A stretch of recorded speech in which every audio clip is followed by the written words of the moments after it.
Mainit na diskusyonan, Masarap na kwentuhan, malinamnam na usapan, at nakakagising na balitaktakan. parang kape lang. My name is Jeff. And I'm Rhea Angeline Join us in our conversations at Coffee na Lang Dear Podcast. For more local podcasts, check out more shows from Pilipinas Indie Podcast and Entertainment Network.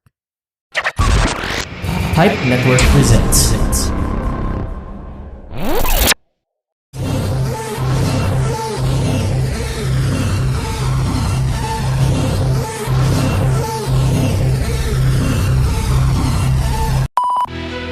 Welcome to your unfiltered Tagalog Wrestling Podcast.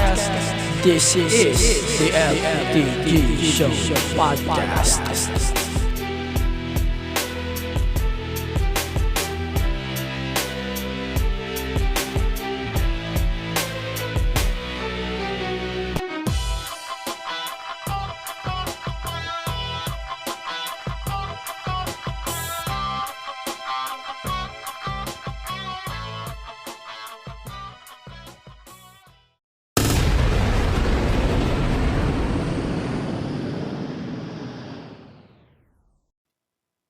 So okay, welcome to your unfiltered Tagalog Wrestling Podcast. And this is the MTG Show Podcast, a wrestling podcast. Oh boy. It's gonna be a long episode here tonight on the podcast. So I swear this is gonna be longer than you expect. I don't know, to be honest. Di man ako nag-expect ng ganito kahabang episode. But, on paper, mukhang mahaba ito kasi we're going to talk about a lot of things. The long AEW Revolution pay-per-view is a must. And yung fallout nito, of course, we're going to talk about it in a bit. And, yung NXT Roadblock that we're going to talk about in a bit in our second half of the podcast. Tsaka yung nangyari sa obviously Raw and SmackDown tsaka yung Impact Sacrifice na natatabunan na for some reasons, plus ito ang above mentioned na Revolution pay-per-view that we're going to talk about at least 30 minutes, 1 hour of this episode, but I didn't care about it. Okay, marami din tayong pag-uusapan, especially the debuts and Hall of Fame inductions that we're going to discuss shortly. But before we start this episode, I want to remind you guys na parating na ang 15th of March and Consumer Day yun sa Shopee. So if you want to support the podcast on your shopping on Shopee, especially on March 15, that's few days from today. If you want to support the podcast, use my link on the description below or gamitin nyo, i-type nyo yung link sa browser, podlink.co/bhx. Again, malapit na ang Consumers Day sa Shopee. Maraming sales dyan, marami dyan kabang-abang na flash deals. And syempre, if you want to support the podcast, please use my link on the description below or podlink.co/bhx without no extra cost to you. Alright, let's start with Revolution na kasi this is gonna be a long talk for Revolution on our episode number 94, 6 episodes before 100. Revolution. Opener statement. Since I did a opener statement last year, sige, I'm going to open my shit on this one. So, I'm not going to mention any pay-per-view spoiler on this opening. I think itong pay-per-view na to sobrang haba. First impression. Ito na yung laging sakit ko when it comes to AEW events. Na sobrang haba ng kanilang mga shows. Sobrang haba ng shows nila. Parang na-drain na yung mata ng crowd at ng fans. Na dumarating din sa point na parang, bakit ganito? Sana 3 hours lang yung mga AEW events o mas paikliin nila yung mga events na gusto nilang gawin. Total, meron naman silang Dynamite. Tsaka yung mga special episodes on TNT. Diba? Naalala niyo pa ba yan? Mga episodes na yun on TNT. Ganun na rin siguro yung dapat ginilang gawin on some of its stories kasi sobrang nadidrain talaga yung crowd, especially with the 4-hour format. But regardless, AEW did a really good job when it comes to Revolution pay-per-view event. And itong pay-per-view event na to is definitely not the best event of the year, for sure, sa buong wrestling scene. But definitely, ito yung pay-per-view na sa tingin ko maraming na-deliver sa atin as a fan. At syempre, as a AEW fan, sa mga AEW fans, for sure, maraming na-deliver si TK. Hindi nyo inasahan at hindi nyo rin inaasahan, especially with these signings. Pero mamaya natin pag-uusapan yun. Masyadong spoiler to eh. Okay, let's start with the matches muna. Let's start with the main event pababa. Alright, so we're going to mention hindi naman lahat. I think ito yung mga importante lang kasi medyo mahaba nga itong episode na to. So sige, yung mga importanteng matches na lang of the card.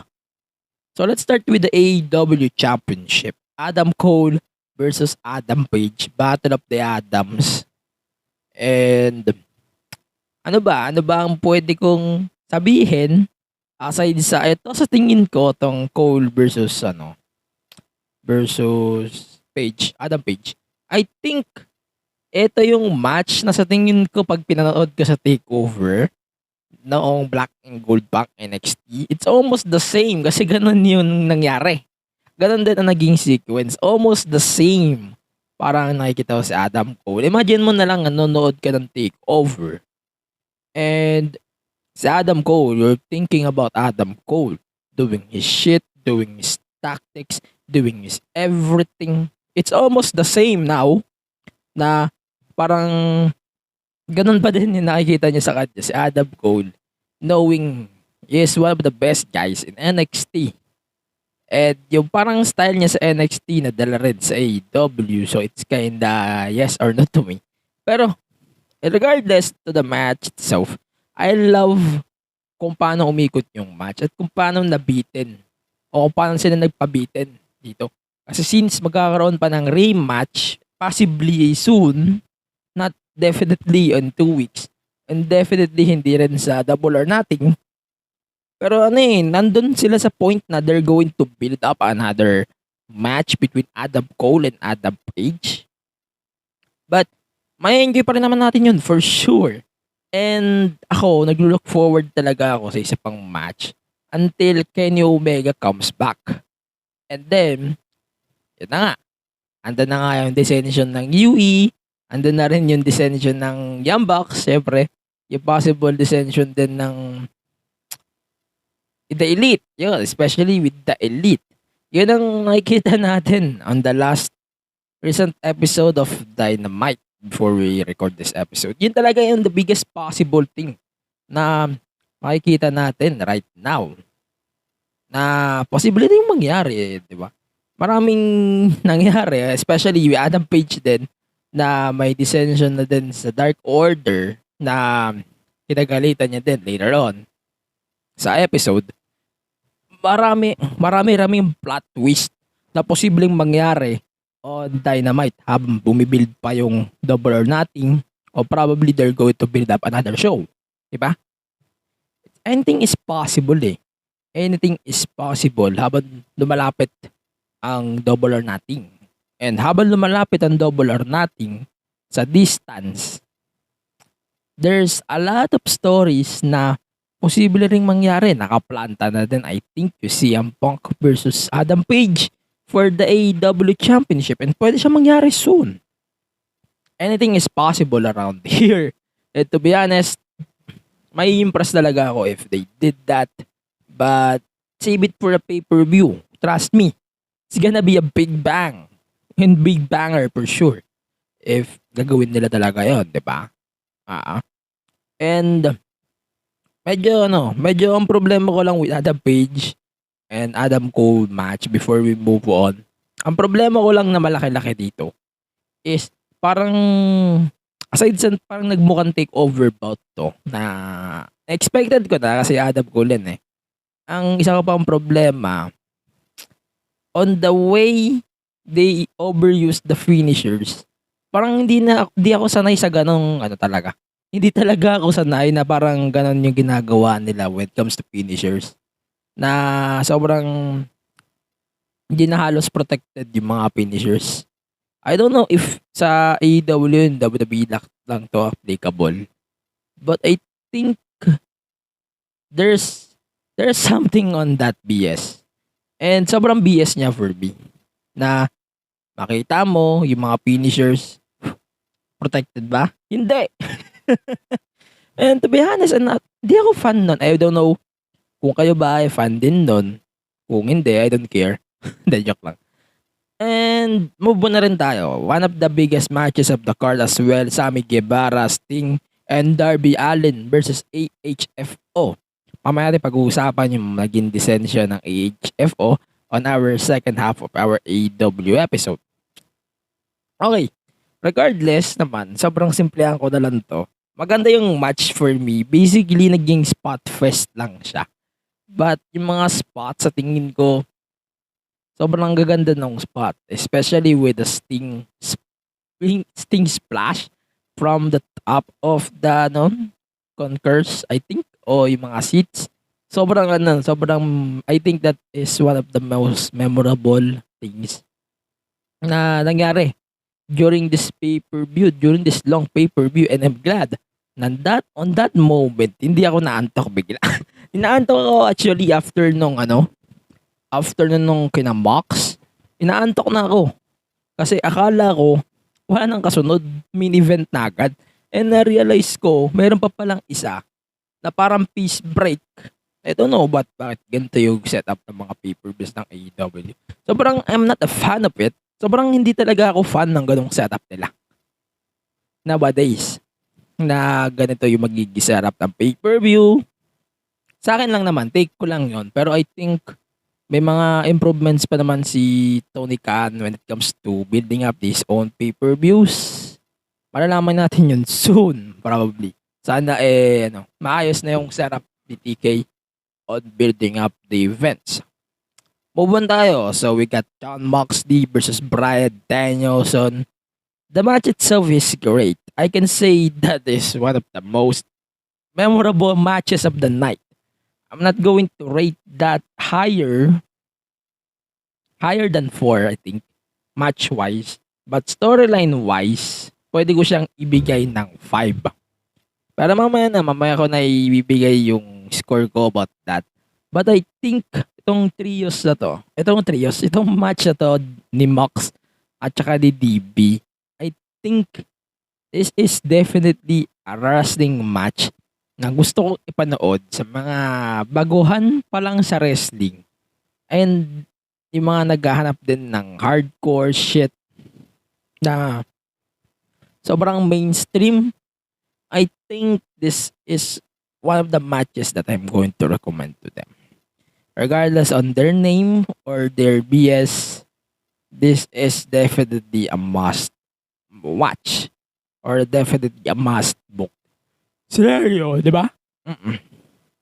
Then, move on tayo.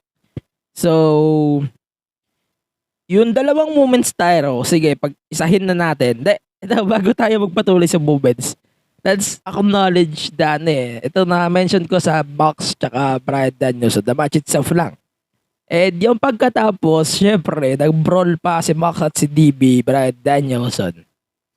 May isa na nga lumabas. So, one of them, definitely one of the most important spots of that night was the debut of William Regal. Bago tayo magpatuloy doon sa women's titles na. And I think William Regal's appearance is nakatulong siya on AEW itself. Hindi lang sa wrestling. Obviously on AEW, I hope na they're going to build up the stable in the future slowly but surely. But naglo-look forward ako sa mga posibleng mangyari on this stable alone. Dito pa lang sa stable na to, naglo-look forward na ako sa mga possible happenings. Okay, sige. Let's talk about pag-isahin na natin Britt Baker versus Thunder Rosa and yung Jade Cargill versus Ty Conti. Okay, let's start with the woman, the TBS. TBS title, wala pa siyang 7 minutes. Sorry, ito yung isa mga matches na I can miss na kahit panoorin ko mo rin, okay lang sa akin, parang tanggap ko na na-miss ko to na match na naiwan ako sa ere na hindi ko pinanood to, but I think it should be Cargill versus Ty Conti, parang sobrang one-sided na to, and the only highlight that I like about this match is the kiss of death kuno ni Jade Cargill to Ty Conti. I think that's the only thing na maalala mo when it comes to this match. Like what I said earlier on past episodes, sinabi ko na Cargill needs the AEW Women's, not the TBS. TBS is just parang second belt. Na sa tingin ko, hindi naman kailangan na ganun yung ibibigay nila kay Cargill, but she needs to hold that F or that title. I think ewan ko ano bang possible gawin ng AEW kay Britt. And I don't think Britt is going to drop the title soon. Di ba? Kayo ba? Ano ba ang hula nyo? Ano ba ang forecast nyo kay Britt Baker? Kung ano ba ang gagawin sa championship niya? Or even kay Jade Cargill? Let me know in the comments below o sa mga tweets natin here on the podcast. Okay. Puban tayo doon kay Britt tsaka Thunder Rosa. I think this match proves to me, ito yung tingin ko nagpapatunay sa akin na sobrang green. Hindi naman green na green, pero I think I can say si Britt Baker is a green champion. She's great, but parang may kulang pa. May kulang akong hinahanap na I think nasa ibang superstars na wala kay Britt. Yun ang ginasahan ko sa tingin ko, makapakita ni Britt during the pay-per-view. But it didn't. So that's why I think nagpa-flop pa yung impression ko kay Baker. O yung hatol ko kay Britt Baker. So that's why it should be. Okay. Pero kung pag-uusapan naman natin kung ano man's better na women's title match, I'm going to say wala. Proud akong kasabihin kong wala. Walang maganda. I think the Britt and Thunder Rosa is just a longer BS of the TBS title. But regardless, it's okay lang. Saktuan lang.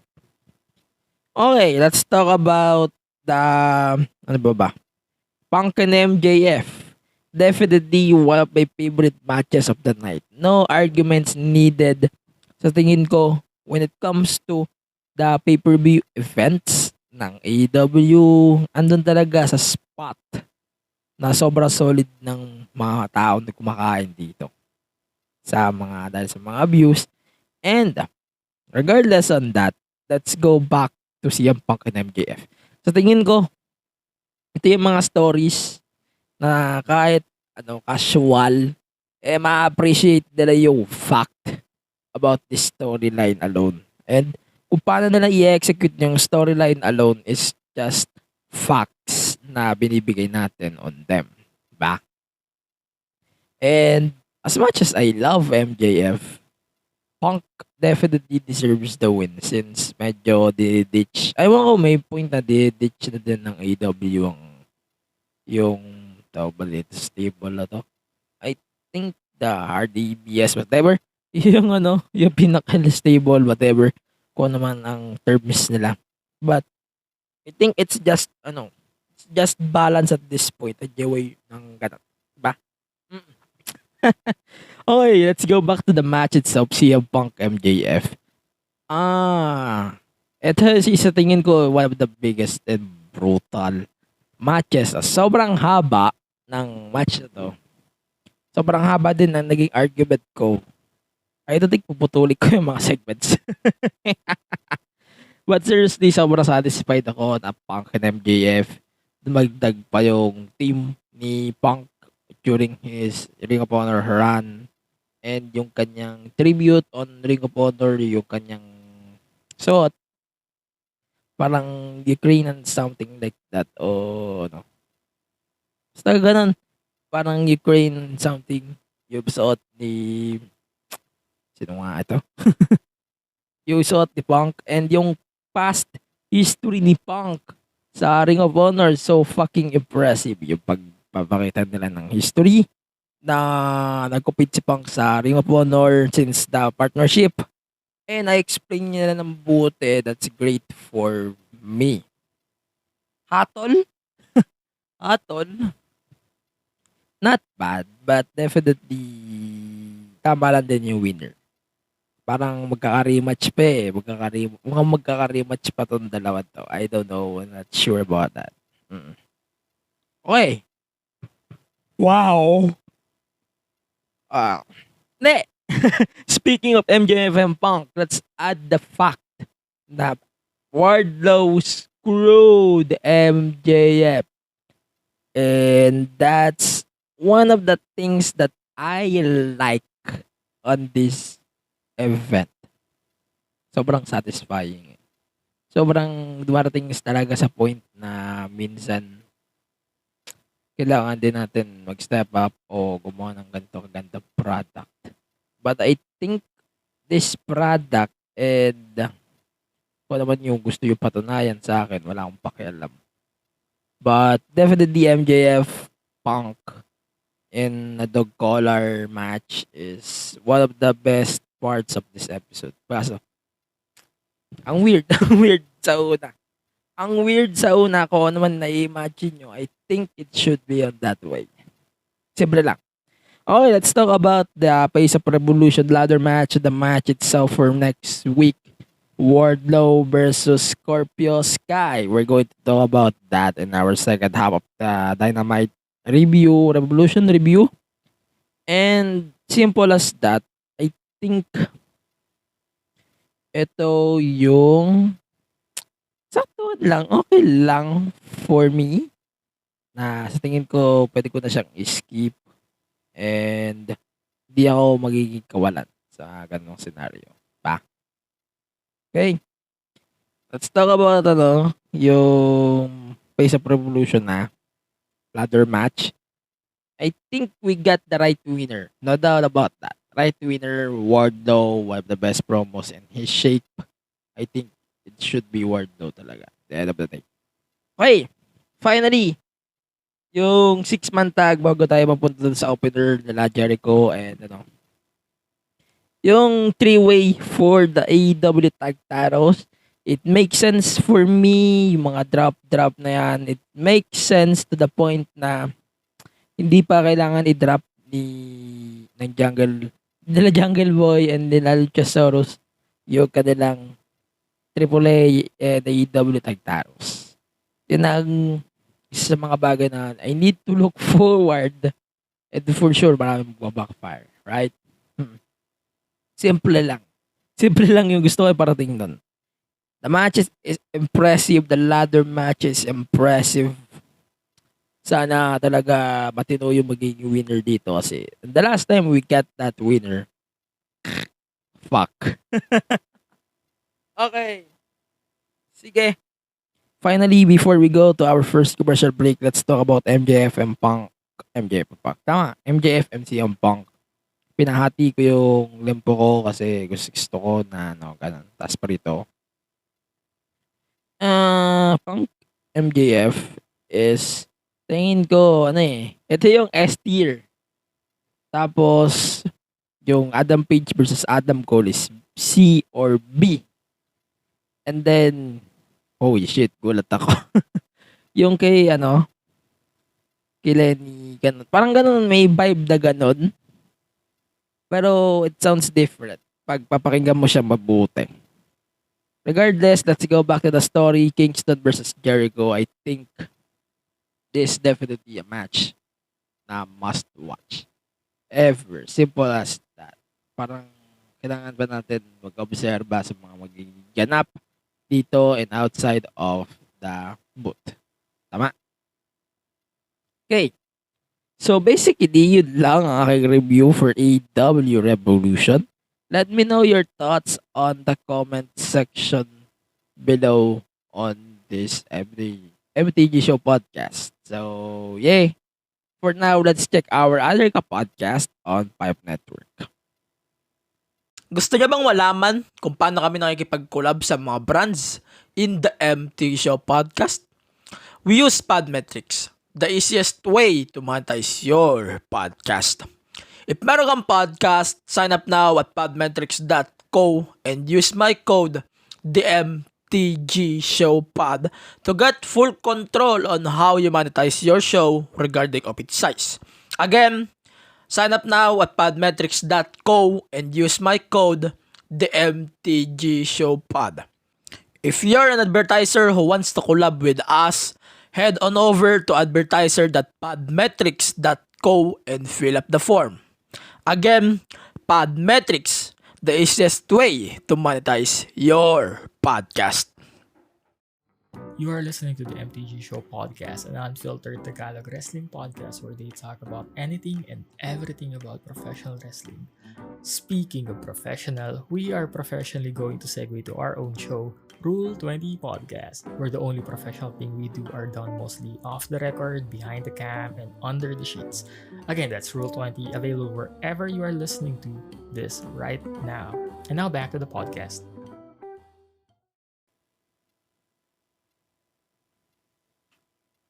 Okay.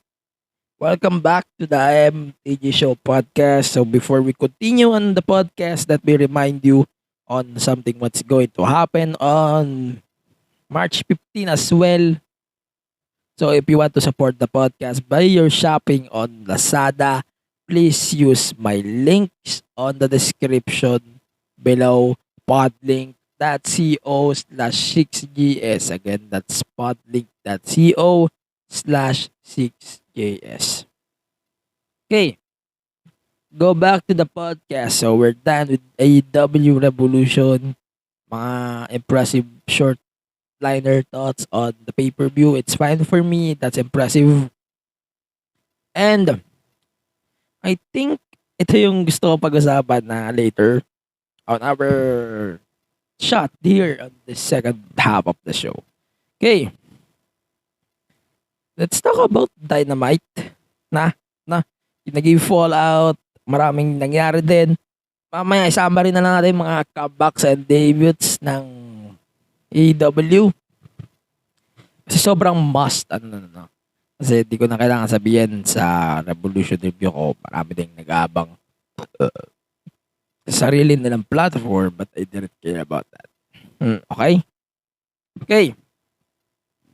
Let's talk about the first segment of the week. So ito yung basically the split up of Inner Circle with Santana, Ortiz, and Jericho without Jake Hager. Si Jake Hager mamaya lalabas yan. But I think ang diferensya lang when it comes to tawag ba dito? Sino nga ba to? Malumutan ko talaga pangalan na ito. Sorry everyone. But yun ang dapat nakabangan nyo sa mga susunod na araw. Kung mga yung mga possible mangyari sa circle na to nila Jericho. Especially with the Jericho appreciation.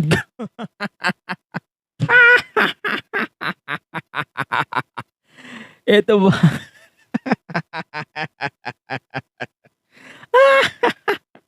Nag-look forward ba kayo dito? Seriously? Putang ina naman. Ano bang asahan nyo with AEW shitting their own shit? Diba? Ganun lang. But regardless, ito stable na to. Kasama ang sila Jericho, si Eager 2.0 and Daniel Garcia. Definitely ito yung mga matches sa tingin ko posible mangyari kung hindi dahil sa candidate na yun. Kung ano man pangalan niya, I don't care. But regardless, that's great for me to see Jericho turning heel once again. I hope there's a second chance talaga kay Jericho na makapunta siya ng WWE niya sa hard take. Okay, move on tayo. So we got a match, Adam Page versus Daniel and Dante Martin. I think ito, sobrang sakto lang nito. I think hindi mo siya masasabi pangit, hindi mo rin masasabi maganda. It's just the saktuan na ano lang, saktuang graphics lang. Saktuang moment lang that we are looking forward on the next few episodes. Okay? Then, let's talk about Mox and Danielson. So, they defeated some guys, some WWE guys too. And the only impression that I can give to GYB, tama ba? Tama ba pinagsasabi ko? O, saan ko niyang bayan ng Milagrosa, barangay ng Milagrosa? Parang may something sa match na to na I like the most. And kung paano nila binibuild yung stable, I think it's, sobrang gandahan lang talaga ng ganong moment. And I think yung ganong technology, sobrang ganda ng ganito. Okay. Last thing, we're going to talk about the AHFO plus the Jeopardy debut. So basically, kinick out na sa AHFO si Matt Hardy and then sinabi niya there's a plan B. And yun nga, lumabas nga si Kim Sejong. Ano ba gusto niyong panoorin na ngayon, na K-drama right now on platforms, Netflix or whatever platforms that you use the most. Okay. Tapos, to be honest, di ko aninag eh. Okay. So, ano ba? Sabi ko, nag-expect ako ng tyro change and then next week magkaka-tyro change ulit. Ganun ba? Gusto niya? Okay, I think it should be on that way. On that graphics. Sobrang ganda kasi. Masyado silang, okay lang. Sobrang, ito sa tingin ko na I don't need to look forward for that. Ganun lang ang nakikita ko right now on Brock Lesnar. Or dito kay, yung kay Matt Hardy and Jeff in the future. Marami pang dapat abangan sa mga palabas yan. But okay, it's good in the hood. It's good for AEW, not good for WWE. Okay? So, final story of the week. So, Scorpio Sky defeated Sammy Guevara in a fantastic main event for this week's Dynamite. Sa mga hindi pa nakaka-try, I think sobrang ganda nito sa inyo. Kung hanap nyo 18 watts na power bank, this is not for you. For sure. Diba? Nandang. And I can say sobrang impressive ng panalo niya dito ni Adam Cole. And ito yung tipo na pinaasa ka tapos magkakaroon ka ng redemption in the near future. Pero hindi ko siya in-expect. Hindi rin siya part ng aking bingo card. Sana nga magkatotoo. Okay. Basically, that's it for our AEW Dynamite review. I'm going to ask one question before we move on. Sino sa tingin nyo yung pinaka-impressive na debut sa K-drama o sa kahit ano ba ganito itong bagay? No? Hindi bago to kay Kim Sejong kasi post lang din sila ng preview o cover o whatever kung naman term nila dito. Okay, so match itself, it's just fine. Not a fan of it. Yan lang. Tapos, ano pa ba? Man. Hirap ito. Ang ganda ng naging part na to, especially ni Paige Vincent. She signed the contract on her butt, on Ty Conti's butt. And I fucking love it. And sobrang nagpap ako on that part of the show. Yun lang. So, basically, that's it for our second half. And then, ito, notice din natin, dagdag din natin, I love the Jeff Hardy debut. According sa Fightful, hindi pagmamayari ng WWE yung loaded theme song nila Matt and Jeff Hardy pag sa Hardy Boys. So, I think it should be an interesting deal na abangan nyo in the next few days. Okay? For now, okay. So, konting point pa kay Jeff Hardy. Dagdag ko na. Dagdag ko na lang yung kay Jeff. Sobrang natatawa ako na habang tumatakbo siya, habang nalabas siya sa appear sa stage, parang sumasayaw pa siya. Sobrang nakakatuwa yun. To be honest, +1 yun. And finally, the main event, yung kay Scorpio Sky, he defeated Sammy Guevara. Plus the signing of Paige Van Zandt is a +1 for AEW Women's Division. I hope di nila tatratuin si Paige as a Ronda Rousey 2.0 Batangas counterpart. I hope, umaasa ako na itiwala ng tao ganon ang ibibigay nila kay Van Zandt. And diba tinitingin yung araw na magkaroon siya ng push na okay na yan. I think it's pretty much it for the first half of the show. Na naputol pa kasi nga nalawbat pa lang aking tech. Okay? Sorry about that. Okay, ito. Question before we go to our second podcast break. First ba to? I think this is our second podcast break. Short break lang to kasi we're going to talk about WWE na next. So, sino sa tingin niyo yung pinaka-impressive na debut from Revolution until today sa AEW? So, number 1, William Regal. I think William Regal's debut is pretty impressive. Hindi ko na in-explain ng mabuti dito sa first half ng show. Then, Paige Van Zandt. Ano ba maasahan natin aside sa OnlyFans? Joke. Ano ba maasahan nyo sa look and sa signing niya to ni TK for Paige Van Zandt?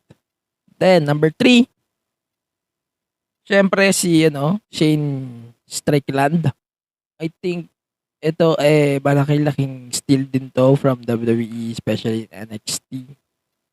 And I hope na si Strickland na din ang maging butas for some parts of the country na makapag-campaign din.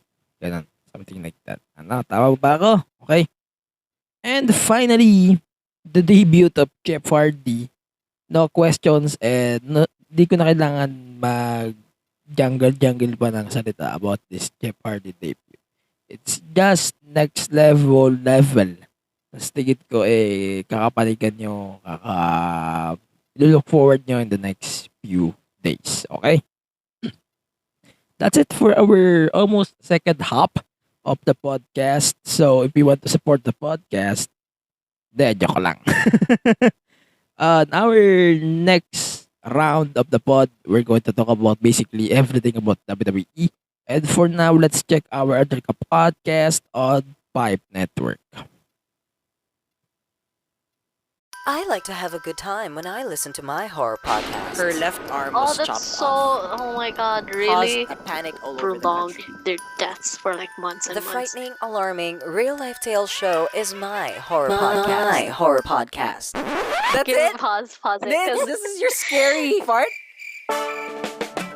Be scared and laugh hard with the frightening, alarming, real-life tales show every Friday on all major podcasting platforms. Don't say I didn't warn you. Catch the Pizarra Tales weekly as we tackle issues about education and share experiences about teaching. Hosted by James Australia, available on your favorite podcast platforms.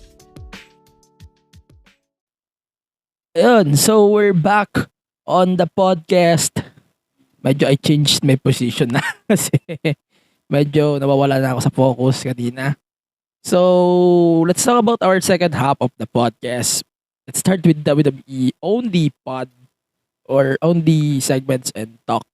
No.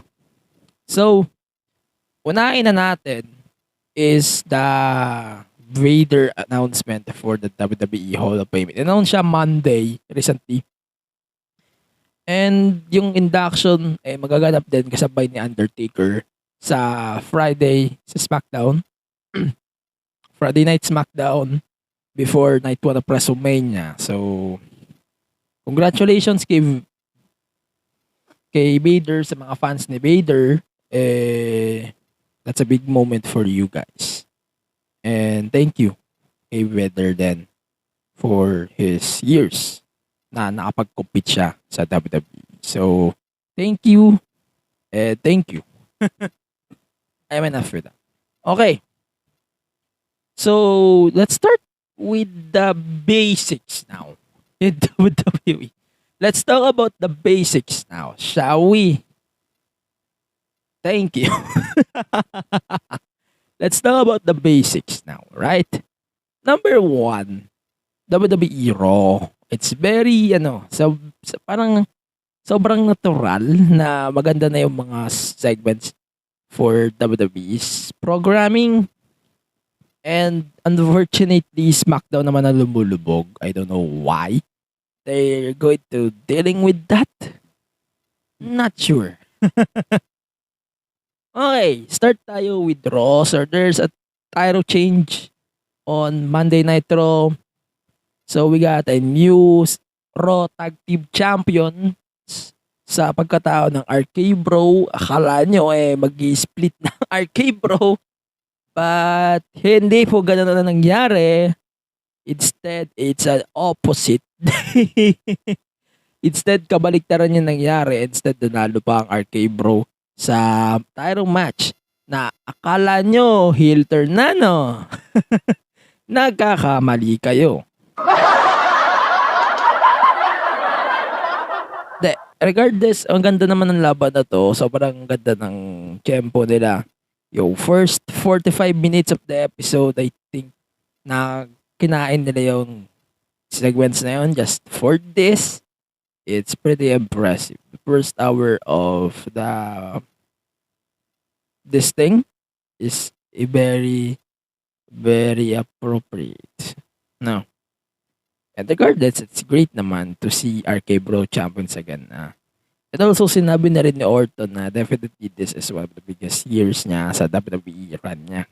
Tama? Then, let's talk about the Edge promo here. And I love the complexion of Edge on that promos, I swear. Sobrang ganda ng mga nag-bato ni Edge when it comes to his past na pinag-uusapan ng family niya. Sobrang obsessed. I don't know why, to be honest. And, man. Let's talk about the Edge promo na. I love the Edge promo. I swear about that. No need for introduction. Hindi nyo mariregret kung pinanood nyo to sa oras na I think 5 p.m. on 6 sa 1 PH tsaka 1 nurse. Okay. Yan. Yan lang.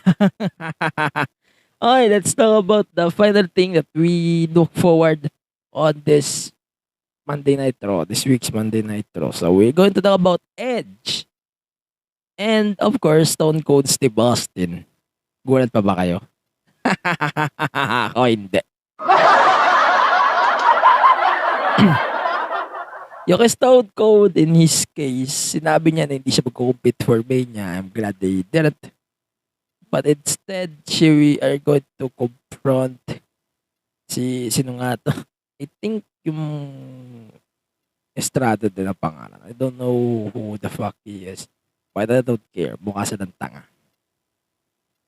And let's move on to SmackDown real quick. So number 1, Ricochet is your new Intercontinental Champion is a plus for me and I love the moment na ganito yung treatment nila kay Ricochet. I hope may story din siya for Mania. If he did, matutuwa talaga ako na sobra. Promise yan. Then, we got the Austin Theory Challenge. Kung di napapanood yung kay Vince McMahon and kay Pat McAfee, this is your shot. I think sobrang ganda ng mga performances kaso din yan napanood as expected. Kaya pinatok na yung lobo. It's kind of funny, alright? Then, ano pa ba? Let's talk about the Usos versus Viking Raiders match. Ina-postpone ng QC, nilagay nila dito, nakakahinayang. But regardless, I think ito yung mga matches na maganda yung laban. I swear. I-mention niyo yung link para kita ko din kung may nakita po pa dyan. Yan lang. No? Tama. Yan. Yan lang. And then, let's talk about some laban numbers na nilagay ko dito. Yun, yung kay Ronda tsaka kay Sonya Deville. Wala na akong paki sa naging laban but basically, formality na lang to na pinapatunayan na si Ronda Rousey is still a big name, still a improving wrestler na hindi nyo pa nakikita before. Makikita nyo yan really soon. Right? And regardless, I love on how Sonya Deville sells this shit, to be honest. Okay. Let's talk about NXT Roadblock na. Kasi I don't need to look forward on Raw and SmackDown for now. I don't know, it's a weird thing, but here it is. Let's talk about NXT Roadblock really quick lang. Tama? Okay? Roadblock. To be honest, hindi talaga siya necessary sa road na to for stand and deliver. Lalo't pinagan yung ginagawa niyong katangahan sa events na to. I swear. Ginawa niyong tanga sa sarili niyo. Okay, so real quick, let's do a recap. So, our Women's Dusty Cup Finals na possibly mag-take place din sa Stand and Deliver is Wendy Chu and Dakota Kai versus Io Shirai and Kaylee Ray. I think Kaylee Ray deserves the win. Si Jojo naman, kung sino nga to. Hindi ko tanda. He deserves my respect, man. I swear that. Sobrang sure na nun.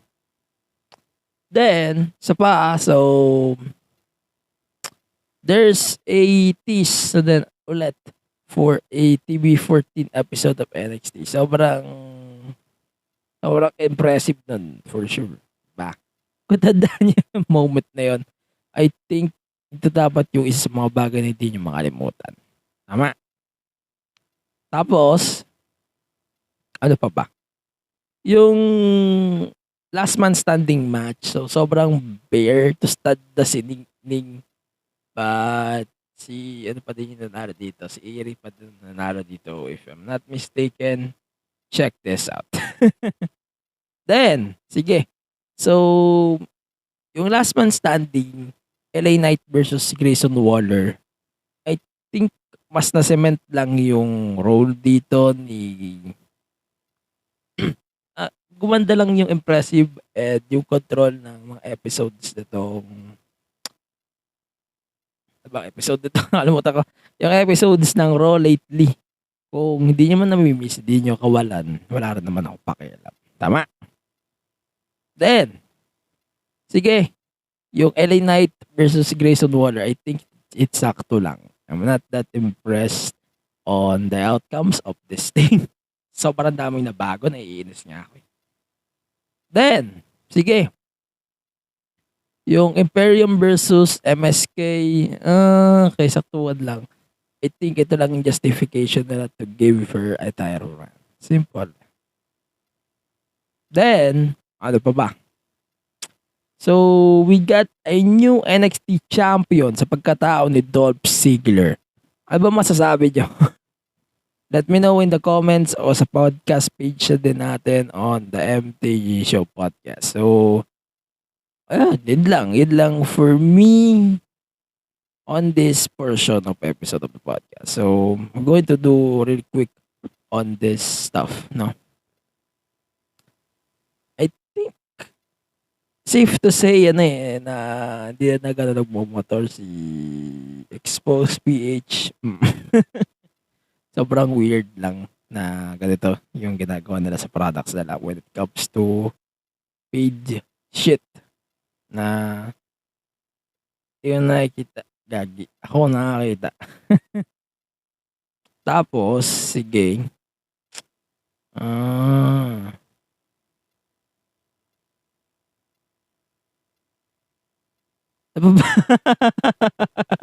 Sorry about that, okay? Sobrang napababa yung episode na to because of my unnecessary BS. Let's talk about Dolph Ziggler really quick before we go to our last thing. Konting recap na lang on Impact Sacrifice before we go to the picks of the week. Okay. So, Dolph Ziggler winning the NXT Championship is definitely the best decision of this week's episode. No doubt, di niya ako pwedeng mention, but I think this is one of the best matches and the best segment of the card. Sobrang sinave dito yung card na yon. Ito, and si Dolph Ziggler din, yung my opinion, sa tingin ko with my opinion, ito yung sa tingin ko na, ano ba tamang term dito? Nakalimutan ko yung tamang term. Sa tingin ko, ito yung sa mga matches na we need to look forward sa isang tunay na lalaki na tawad na dito. Fuck. Isang KC user, something like that. But I didn't care. Alright.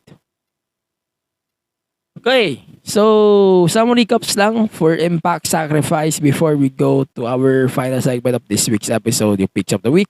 So, I love the 3 major title changes na nangyari dito sa pay-per-view. First, yung Women's Tag Titles and na-drop na yung Knockouts Tag Titles. The Impact Knockouts title, sana hindi na mahawakan ulit ni Melayo. Yan. Yun, sana abangan nyo yung ating mga pasabog for May on April. Yan. So basically, that's it for our episode of the podcast this week. Ito muna sabihin ko, picks of the week. So, CM Punk for the superstar of the week. Yung woman ko is Ronda. Yung mga magbabanggit dyan ng Jade Cargill, private ni Britt. I don't care about yaw. So, and then match of the week, CM Punk versus MJF. Sobrang satisfying lang for me na panoorin pa si Punk at this point. Especially with this gimmick from Ring of Honor. Sobrang ganda nun for me. Okay? Okay, so it's time for me to reveal my scores for this year's AEW Revolution. So let's start with the major ones, alright? Adam Cole versus Adam Page for the AEW Championship, 4 out of 5. Yung trios match, Adam Page tuloy. Yung kay, sino nga ito? Sa doon na ng dila ko.